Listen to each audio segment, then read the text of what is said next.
오늘 말씀은 신약 성경 누가복음 15장 11절부터 32절 탕자의 이야기, 처음부터 끝까지 우리가 계속 이제 이 시리즈가 이어질 때마다 반복하도록 하겠습니다. 신약 성경 121쪽 정도 누가복음 15장 11절부터 32절 말씀까지 찾으신 줄 알고 저와 여러분이 한 절씩 번갈아 가면서 교독하고 마지막 절은 합독하도록 하겠습니다. 제가 먼저 봉독합니다. 또 이르시되 어떤 사람에게 두 아들이 있는데 그 둘째가 아버지에게 말하되 아버지여 재산 중에서 내게 돌아올 분깃을 내게 주소서 하는지라. 아버지가 그 살림을 각각 나눠 주었더니 그 후 며칠이 안 되어 둘째 아들이 재물을 다 모아가지고 먼 나라에 가 거기서 호랑방탕하여 그 재산을 낭비하더니 다 없앤 후 그 나라에 크게 흉년이 들어 그가 비로소 궁핍한지라. 가서 그 나라 백성 중 한 사람에게 붙여 사니 그가 그를 들로 보내어 돼지를 치게 하였는데 그가 돼지 먹는 주염 열매로 배를 채우고자 하되 주는 자가 없는지라. 이에 스스로 돌이켜 이르되 내 아버지에게는 양식이 풍족한 품꾼이 얼마나 많은가. 나는 여기서 주려 죽는구나. 내가 일어나 아버지께 가서 이르기를 아버지 내가 하늘과 아버지께 죄를 지었사오니 지금부터는 아버지의 아들이라 일컬음을 감당하지 못하겠나이다. 나를 품꾼의 하나로 보소서 하리라 하고 이에 일어나서 아버지께로 돌아가니라. 아직도 거리가 먼데 아버지가 그를 보고 시근히 여겨 달려가 뿔을 안고 입을 맞추니 아들이 이르되 아버지 내가 하늘과 아버지께 죄를 지었사오니 지금부터는 아버지의 아들이라 일컬음을 감당하지 못하겠나이다 하나. 아버지는 종들에게 이르되 제일 좋은 옷을 내어다가 입히고 손에 가락지를 끼우고 발에 신을 신기라. 그리고 살찐 송아지를 끌어다가 잡으라. 우리가 먹고 즐기자. 이내 내 아들은 죽었다가 다시 살아났으며 내가 잃었다가 다시 얻었노라 하니 그들이 즐거워하더라. 맏아들은 밭에 있다가 돌아와 집에 가까이 왔을 때에 풍악과 춤추는 소리를 듣고 한 종을 불러 이 무슨 일인가 물으되 대답하되 당신의 동생이 돌아왔음에 당신의 아버지가 건강한 그를 다시 맞아들이게 되므로 인하여 살찐 송아지를 잡았나이다 하니 그가 노하여 들어가고자 하지 아니하거늘 아버지가 나와서 권한대 아버지께 대답하여 이르되 내가 여러 해 아버지를 섬겨 명을 어김이 없거늘 내게는 염소 새끼라도 주어 나와 내 벗으로 즐기게 하신 일이 없더니 아버지의 살림을 청년들과 함께 삼켜버린 이 아들이 돌아오매 이를 위하여 살찐 송아지를 잡으셨나이다. 아버지가 이르되 예 너는 항상 나와 함께 있으니 내 것이 다 내 것이로되 나같이 이 내 동생은 죽었다가 살아났으며 내가 잃었다가 얻었기로 우리가 즐거워하고 기뻐하는 것이 마땅하다 하니라. 아멘. 예, 우리 말씀의 제목을 같이 읽어보도록 하겠습니다. 자, 시작. 돌아올 분깃을 내게 주소서. 예, 돌아올 분깃을 내게 주소서라는 제목으로 오늘 탕자의 귀양 두 번째 시간 말씀의 은혜 나누도록 하겠습니다.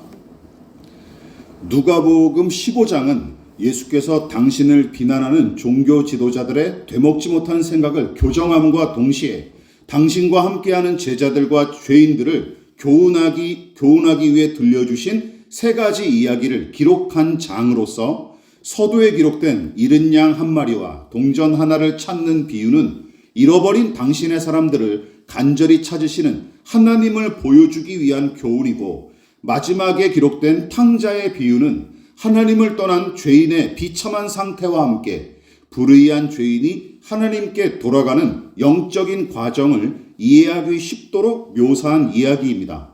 무엇보다 바리새인들과 서기관들 같은 종교 지도자들은 죄인들을 잃어버린 한 마리 양과 동전 한 입만큼도 못한 부류로 여겨서 빈정거렸고 그들의 그런 시각은 잘못된 신앙관에서 비롯되었기에 예수님은 그들의 왜곡된 신앙관을 교정하기 위해서 이 비유 이야기들을 꺼내 드신 것입니다. 즉, 이 비유 이야기는 어떤 목적이 있는 거예요? 예수님은 잃은 양 한 마리를 찾아 헤매는 목자처럼 동전 한 입을 찾으려고 방을 샅샅이 훑는 수고를 마다치 않는 여인처럼 그렇게 죄인 한 사람을 사랑하고 소중히 여기시는 분으로서 하나님을 소개하고 계시는 것입니다.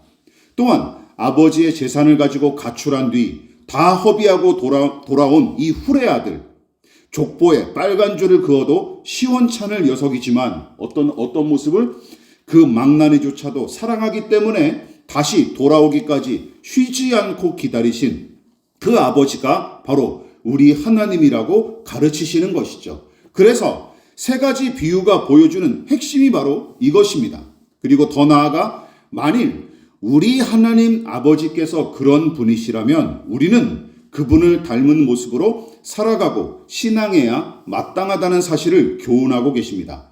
게다가 예전에는 우리도 목자를 떠나 방황하는 양과 장롱 밑으로 굴러간 동전과 같은 인생들이었고 아버지를 등쳐먹고 달아난 탕자와 다를 바 없다는 사실을 우리도 잊어서는 안 됩니다. 그래서 오늘부터는 아버지 집을 떠난 이 둘째 아들의 이야기에 담긴 교훈과 신앙적 원리를 본격적으로 살펴볼 텐데 특히 둘째 아들이 아버지의 재산을 챙기고 먼 나라로 가서 허비하는 그 모양새는 죄인이 어떤 존재이고 또한 어떤 상태의 죄인이 처했는지 가늠하게끔 생생한 그림을 제공하고 있습니다. 자, 그렇다면 이 비유의 주인공인 둘째 아들, 즉 탕자를 통해 엿볼 수 있는 죄인의 실체란 무엇일까요? 아버지에게 유산을 요구하는 탕자의 모습으로부터 이 이야기가 시작되죠.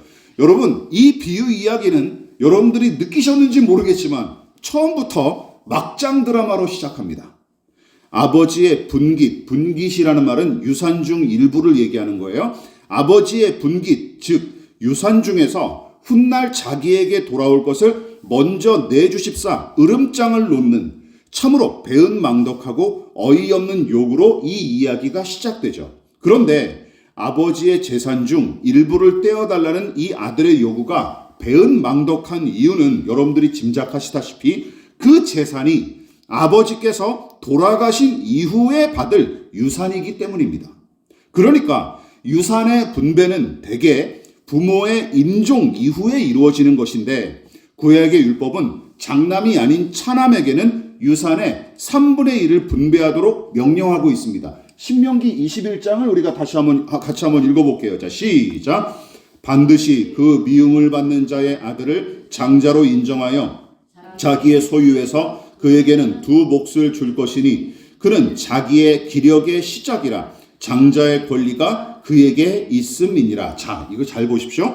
율법은 아비가 자식을 사랑하는지 아닌지 여부와 관계없이 먼저 태어난 장남에게 자기 소유의 얼마? 두 몫을 나누어 주고 차남은 한 몫을 나누게끔 명령하고 있는 거예요.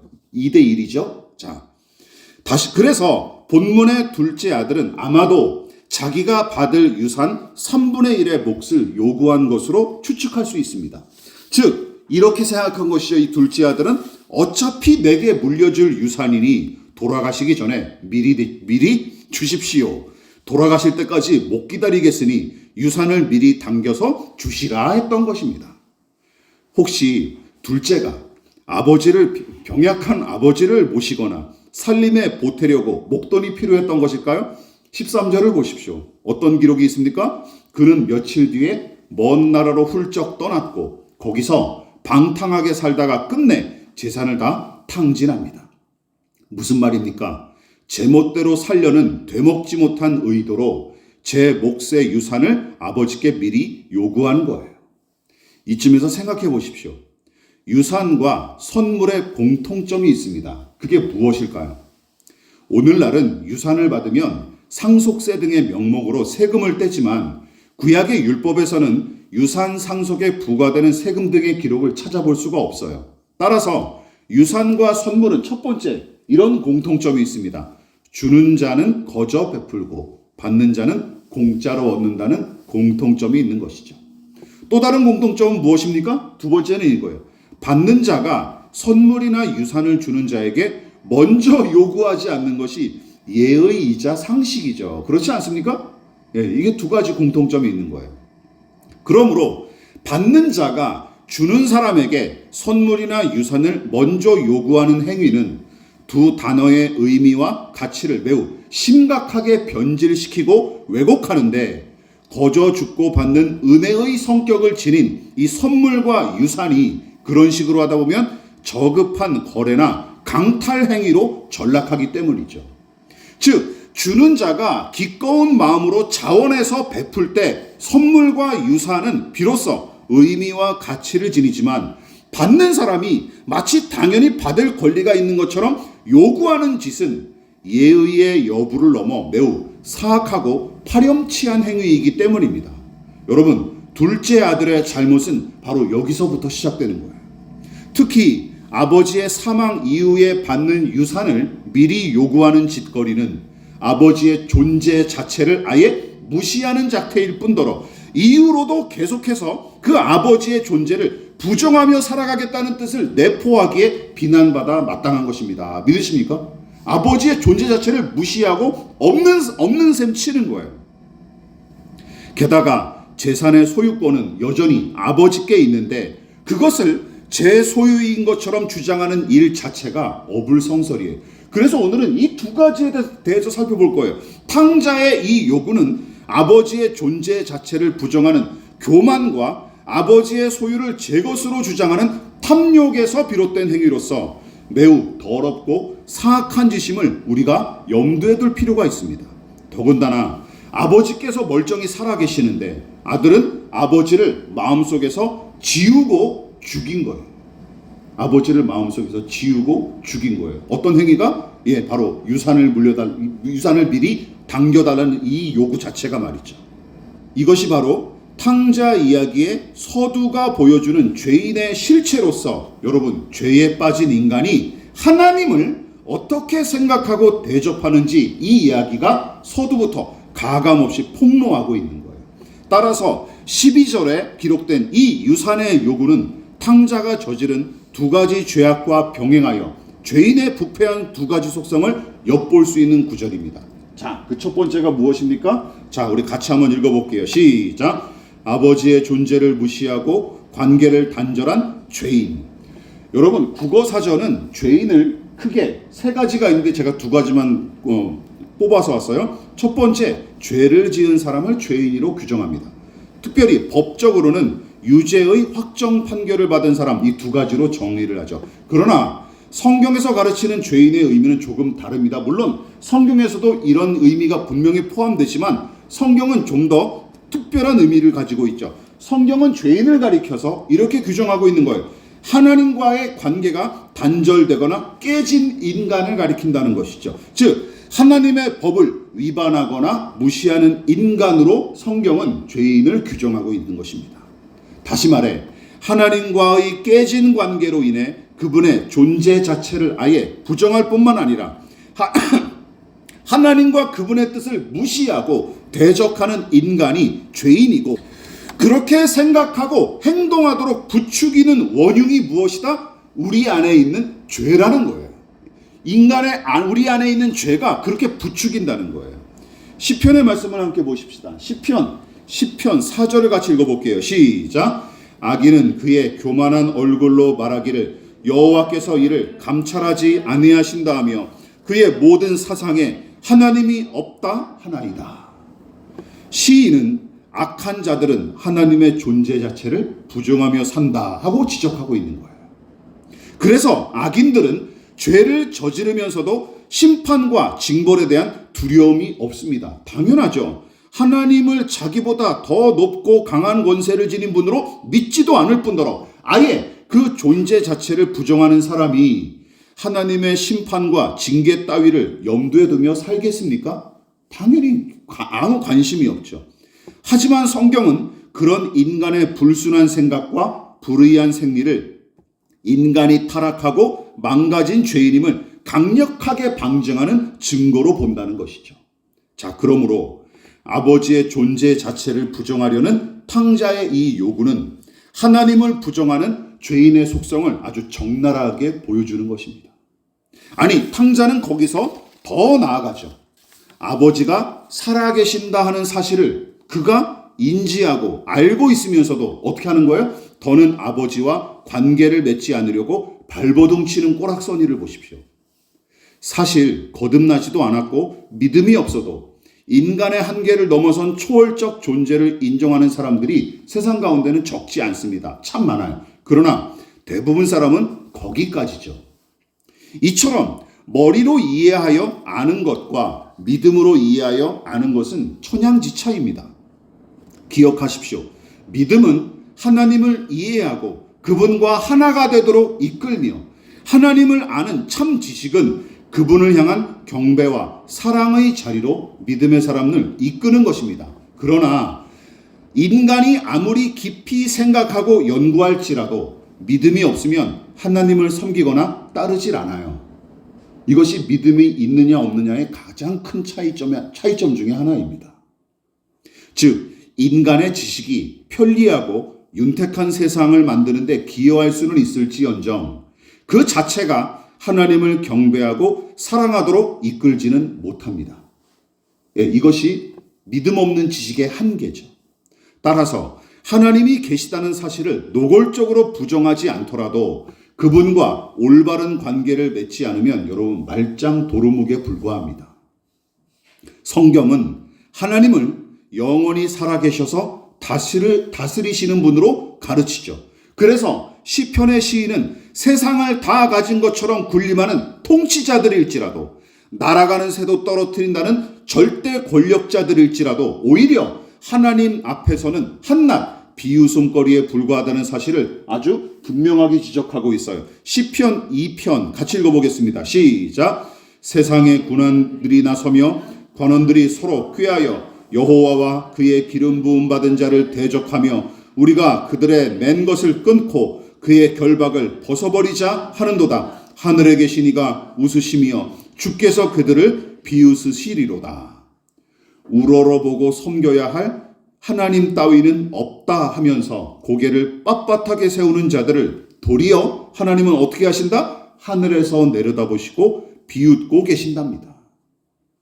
그리고 그 하나님께서 언젠가 당신의 영광과 권능을 완연하게 나타나실 날이 반드시 다가올 줄로 믿고 소망을 잃지 않는 사람, 하나님의 말씀을 끝까지 인내하며 따르는 사람이 바로 그리스도인이라는 것이죠.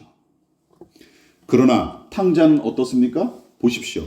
탕자의 아버지는 여전히 살아계셨지만 탕자에게는 더는 관계 맺고 싶지 않은 대상으로 전락했어요. 비극이죠. 비극이죠. 여러분의 자녀가 그렇다고 한번 상상해 보시기 바랍니다. 부모에겐 그것만큼 큰 저주가 없죠. 다시 한번 말씀드립니다. 탕자의 아버지는 여전히 살아있었지만 탕자에게 더는 관계 맺고 싶지 않은 대상으로 전락했을 뿐이며 아버지로부터 물려받을 유산이 그 이 후레 아들한테는 아버지보다 더 중요했던 것입니다. 그래서 그에게 아버지는 마음껏 돈을 융통해주는 은행장이나 그냥 여관집 주인 정도일 뿐 그 이상의 의미가 없었던 거예요. 이것이 탕자의 요구 이면에 감춰진 그의 본질이자 실체로서 그 모습은 하나님의 존재 자체를 부정하고 그분과 단절된 죄인의 생리를 아주 고스란히 반영하고 있는 것입니다. 또한 아버지의 존재 자체를 부정하는 이 아들의 교만함은 아버지의 것을 제 것으로 여기는 탐욕스러움으로 자연스럽게 이어집니다. 자, 그래서 두 번째 우리가 함께 살펴볼 것. 자, 시작. 아버지의 소유와 권리를 제 것으로 주장하는 죄인. 이것이 바로 죄인의 생리이자 본체, 실체라는 것이죠. 앞서 선물과 유산의 공통점 두 가지를 제가 설명했습니다. 첫 번째는 무엇이었죠? 거저 주고 거저 받는다 하는 의미가 두 단어의 핵심이고 그런 주고받음은 돈독하고 친밀한 관계를 바탕으로 이루어집니다. 그러나 받는 쪽에서 주는 쪽에게 먼저 내놓으라 하고 요구하면 선물과 유산을 주고받는 본래 의미는 물론이고 그간 이어온 관계마저 심각한 손상을 입기 마련이죠. 당연하죠. 선물을 주고 유산을 남기는 그 사람에 대한 존중과 애정은 온데간데 없어지고 두 사람 사이는 그저 선물과 유산 자체만 몰두하는 관계로 변질했기 때문입니다. 선물과 유산이라는 이 물질만 남은 거예요. 그래서 탕자의 요구는 아버지보다 아버지의 재산을 더 귀하게 여긴 그의 탐욕을 방증할 뿐만 아니라 훗날 재산을 거저 물려주실 아버지의 사랑과 희생을 감사하기는커녕 원래부터 당연히 받을 권리가 있는 것처럼 생각하는 그의 교만한 태도를 여실히 폭로하고 있는 것입니다. 여러분, 만일 평범한 가정에서 이런 일이 벌어졌다면 어땠을까요? 당장 내쫓아버려도 시원찮았을 것입니다.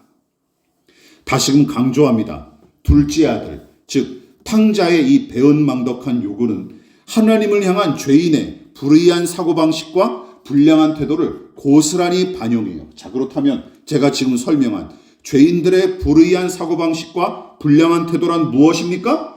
하나님께서 세상과 만물의 주인이심을 부정함과 동시에 자신이 세상의 진짜 주인인 것처럼 행세하는 생각과 태도를 가리킵니다. 그러니까 하나님이 모든 세상과 인생의 주인이심을 거절하고 하나님의 것을 제 것이라 착각하는 상태. 이것이 바로 인간이 죄에 빠져 있다는 또 다른 강력한 증거 중 하나라는 것이죠. 만일 성경의 첫머리에 기록된 대담한 선포와 선언을 신뢰하는 사람이라면 만물과 만인과 만사의 주인이 하나님임을 인정하고 그분의 주권과 권위 아래 겸손히 무릎을 꿇을 것입니다. 그 첫 번째 선언이 뭐예요? 창세기 1장 1절입니다. 같이 읽어볼게요. 시작. 태초에 하나님이 천지를 창조하시니라. 여러분, 이 한 구절이 얼마나 많은 기독교의 핵심 교리와 영적인 원리를 담고 있는지 생각해 보시기 바랍니다. 이처럼 하나님께서 천지 만물을 창조하신 분임을 믿는다면 만드신 분이 주인임을 인정하는 것은 당연한 수순이죠. 그래서 천지를 창조하신 하나님을 신뢰했던 믿음의 사람들은 세상 모든 것이 하나님의 소유임을, 하나님이 그 모든 것의 주인이심을 기꺼이 고백했습니다. 시편 24편을 같이 볼게요. 자, 시작. 땅과 거기에 충만한 것과 세계와 그 가운데 사는 것들은 다 여호와의 것이로다. 당연한 창세기 1장 1절의 이 선포를 신앙 고백으로 확신하는 사람은 당연히 이 고백을 하기 마련이에요. 반대로 하나님의 창조와 주권을 부정하는 사람은 그분의 주인된 권리를 부정하기 마련입니다. 그래서 하나님의 주권을 부정하는 사람들은 인간의 권리와 능력을 내세워 세상의 주인인 양 행세하는 것이죠. 당연합니다. 하나님의 존재 자체를 깡그리 부정하는 사람이 하나님의 창조와 주권을 인정할 리가 없죠. 그리고 이것이 타락한 죄인의 대표적인 신념이자 태도입니다. 따라서 여기서 돌이키지 않으면 죄의 저주와 심판을 피할 수가 없는 것입니다. 에스겔과 말라기 선지자가 하나님의 것을 제 것으로 주장하면서 주인 행세하는 자들을 어떻게 경고했는지 우리가 예언서의 말씀을 함께 살펴볼게요. 말라기 3장 9절 시작. 너희 곧 온 나라가 나의 것을 도둑질하였으므로 너희가 저주를 받았느니라. 에스겔 35장 시작. 내가 말하기를 이 두 민족과 두 땅은 다 내 것이며 내 기업이 되리라 하였도다. 그러나 여호와께서 거기에 계셨느니라. 말라기 3장 9절은 하나님께 마땅히 올려드려야 할 성전의 제사를 폐지하고 예물을 구별해 드리기를 아예 중단해버렸던 백성에게 경고한 말씀으로서 자신의 모든 소유가 죄다 내 힘으로 얻은 줄로 여겼던 죄인들의 실체를 말라기 선자는 뭐로 규정했던 거예요? 너네는 도둑놈이다라고 규정했던 거예요. 도둑이다. 그렇게 폭로했던 거예요. 그리고 그것을 경고한 예언의 말씀입니다. 또한 에스겔서 35장 10절은 에돔 족속이 이스라엘과 남유다 두 나라를 탐내면서 내 소유가 될 것이다 라고 주장했더니 하나님께서 에스겔 선지자의 입술을 통해서 어떻게 경고하셨던 거예요? 이 땅과 이 민족은 내 것이다 라고 주장하시면서 도리어 에돔 족속을 향해 준엄하게 경고하신 말씀입니다. 너희들이 내 백성 내 땅을 가지고 너희들 것이라고 주장하면 내가 너희들을 가만두지 않겠다라고 경고하신 말씀이에요. 여러분 보십시오. 이처럼 자기 소유가 아닌데 제 것으로 우기며 주인 행세하는 존재, 그게 누구다? 죄인이라는 것입니다. 죄인. 성경에서 가리키는 죄인이라는 거예요. 말씀을 마무리하도록 하겠습니다. 지금까지 우리는 탕자의 이 간단한 요구가 얼마나 사악한 성격을 지녔는지 살펴봤습니다. 그래서 탕자의 요구는 단지 돈이 좋고 노는 게 좋아서 아버지께 투정 부린 철딱서니의 투정쯤으로 생각하면 안 됩니다. 그의 요구는 아버지의 존재 자체를 부정하는 것으로서 아버지가 눈앞에 똑똑히 살아계신데도 더는 아버지와 관계 맺고 싶지 않다는 불량한 중심에서 비롯된 거예요. 바꿔 말하자면 아버지를 위시한 가족은 다 필요 없는 존재에 불과하고 물려받은 유산만 쓸모 있다는 계산에서 나온 말인 것입니다. 또한 탕자의 요구는 아버지의 것을 제 것으로 여기는 교만과 탐욕에서 비롯되죠. 이렇게 생각했을 테죠. 아버지가 돌아가시면 어차피 물려받을 재산인 까닭에 아버지가 살아계셔도 이 재산은 내 것이다 하는 생각입니다. 도둑놈 심보보다 더 고약하죠. 그런데 이 배은망덕한 요구가 탕자의 비유 첫머리부터 등장하는 것은 시사하는 바가 큽니다. 자, 그렇다면 이 이야기가 탕자의 배은망덕한 요구로부터 시작되는 까닭은 무엇일까요? 말씀의 결론입니다. 이 부분을 유념하십시오. 이 이야기는 죄에 빠진 인간의 생리와 그 실체를 적나라하게 폭로하면서 시작하는데, 기억하십시오. 진정한 치유와 회복과 구원과 행복은 바로 이 사실을 직시하고 인식하는 데서부터 시작되고 완성되기 때문입니다. 어떤 사실을 생각하고 인지해야 돼요? 직시해야 돼요? 우리가 얼마나 더러운 인간인가, 우리가 얼마나 하나님의 존재 자체를 부정하고 그리고 그분의 것을 내 것이라고 여기는 배은망덕한 짓거리를 일삼고 있는가, 그 사실을 우리가 직시하고 인식하는 데서부터 진짜 회심이 시작되는 거예요. 그래서 이 이야기는 배은망덕하고 사악한 둘째 아들 탕자의 요구로부터 시작됩니다. 다시금 강조합니다. 탕자처럼 아버지의 존재를 무시하거나 부정하는 것, 아버지와 관계를 맺지 않고 그 뜻을 전혀 의식하지 않으며 살아가는 것, 또한 만물과 만민과 만사의 진짜 주인이신 하나님을 외면하고 저 스스로 세상의 주인인 것처럼 착각하며 살아가는 것, 내 인생은 나의 것, 그 누구도 내 주인은 될 수 없고 심지어 하나님도 마찬가지다 하는 생각으로 살아가는 것, 그게 성경에서 가르치는 죄의 본질이자 죄인의 실체입니다. 그리고 성경은 그런 생각과 태도를 가리켜 뭐라고 가리키는 거예요? 불신앙이다 라고 가르치고 있습니다. 김태형 교수라는 심리학자가, 제가 어제 집사람과도 그 얘기를 나눴었는데, 정광훈이 요즘도 막 활개를 치고 있지 않습니까? 그 사람에 대해서 단 한마디로 정의를 내리더라고요. 제가 속으로 많이 박수를 쳤습니다. 그 양반 크리스찬이 아닌데도 이제 심리학자, 정신분석학자니까 이제 보면서 저 사람은 무신론자입니다 라고 규정을 내리더라고요. 딱 맞는 말이에요. 목사지만 무신론자다. 신이 없다고 생각하는 사람이다. 신이 있다고 생각하면 저런 언행을 할 수 없다. 딱 들어맞는 정의라고 생각합니다. 아이러니하지 않습니까? 무신론자 목사. 평화로운 계엄, 다 똑같은 아이러니한 말들이죠. 이런 조합들이 참 아이러니하죠. 여러분, 게다가 은혜를 힘입어 거듭난 신자일지라도 이 죄의 중력에 매여 살아가는 것이 우리 인생이자 현실이기에 늘 깨어 기도하며 분별하기를 힘쓰지 않으면, 여러분, 탕자의 이야기는 남의 이야기가 아니라 내 이야기도 될 수 있다는 사실을 유념하셔야 됩니다. 얼마든지 우리도 넘어지고 변질할 수 있다는 사실을 염두에 두어야 할 것입니다. 그러므로 믿음의 사람답게 살아계신 하나님을 범사에 인정하고 그분의 주권 앞에 날마다 마음의 무릎을 꿇으며 살아가는 주님의 자녀들 다 되시기를 진심으로 축원을 드리겠습니다. 그러므로 너희는 이렇게 기도하라. 하늘에 계신 우리 아버지, 아버지의 이름을 거룩하게 하시며 아버지의 나라가 오게 하시며 아버지의 뜻이 하늘에서와 같이 땅에서도 이루어지게 하소서. 오늘 우리에게 일용할 양식을 주시고